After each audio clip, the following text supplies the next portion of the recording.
Bismillahirrahmanirrahim. Assalamualaikum warahmatullahi wabarakatuh. Apa kabar saudara semua? Semoga sehat walafiat. Kita akan diskusikan sejenak tentang meningkatkan ketahanan pangan, definisi dan unsur-unsurnya. Saudara, ketahanan pangan itu adalah terpenuhinya kebutuhan pangan penduduk. Ketahanan pangan juga bisa didefinisikan sebagai kondisi terpenuhinya pangan bagi negara sampai dengan perseorangan yang tercermin dari tersedianya pangan yang cukup, baik jumlah maupun mutunya, aman, beragam, bergizi, merata dan terjangkau, serta tidak bertentangan dengan agama, keyakinan dan budaya masyarakat untuk dapat hidup sehat, aktif, dan produktif secara berkelanjutan. Ketahanan pangan sebagai suatu kondisi di mana setiap orang sepanjang waktu, baik fisik maupun ekonomi, memiliki akses terhadap pangan yang cukup, aman, dan bergizi untuk memenuhi kebutuhan gizi sehari-hari sesuai preferensinya.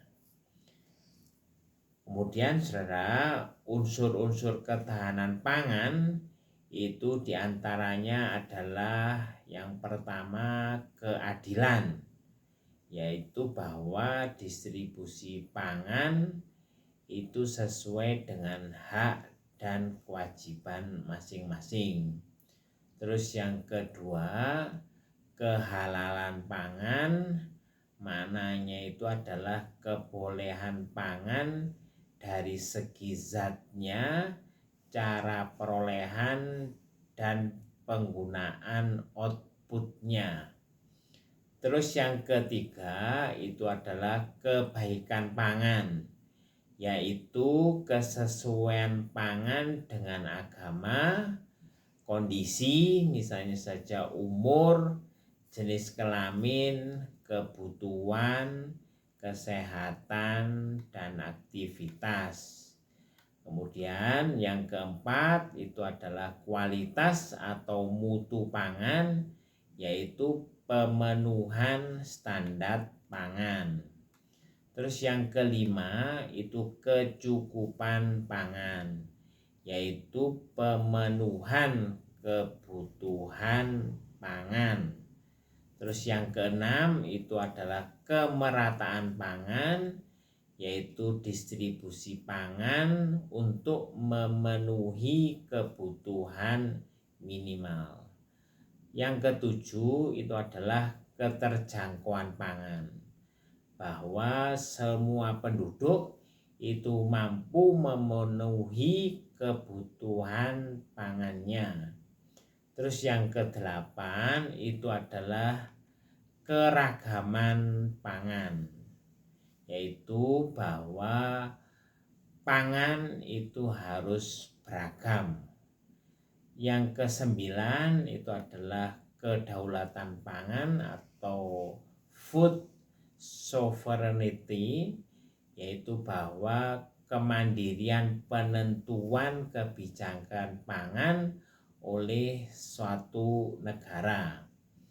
Terus yang ke-10 itu adalah kemandirian pangan atau food resilience, yaitu terjaminnya pemenuhan kebutuhan pangan.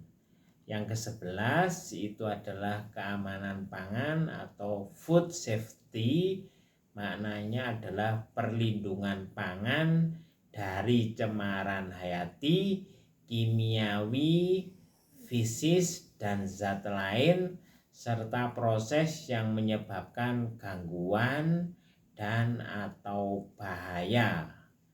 Terus yang ke-12 itu adalah kesehatan pangan, bahwa pangan itu harus mampu memenuhi fungsi-fungsi. Di antaranya itu adalah fungsi utama pangan dan fungsi-fungsi lainnya, yaitu menyediakan beragam zat gizi, baik gizi makro maupun gizi mikro yang diperlukan oleh tubuh. Terus yang kedua itu memberikan kepuasan sensori, misalnya untuk memberikan kenikmatan, kelezatan, dan tekstur pada konsumen. Terus yang ketiga itu mengatur proses fisiologis tubuh. Yang keempat itu menjaga kesehatan. Terus yang kelima itu meningkatkan kesehatan.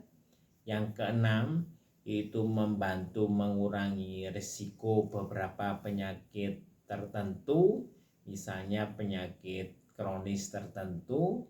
Terus berikutnya itu adalah memberikan fungsi-fungsi khusus terhadap kesehatan di luar fungsi utama dan fungsi konvensional dari pangan.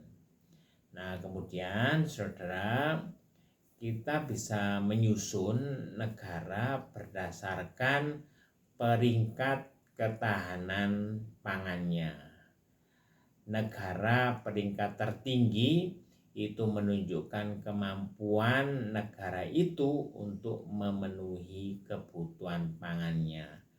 Hal ini termasuk cara mencapainya akan kita bahas dalam sesi berikutnya. Insya Allah. Semoga bermanfaat. Billahi taufiq wal hidayah. Wassalamualaikum warahmatullahi wabarakatuh.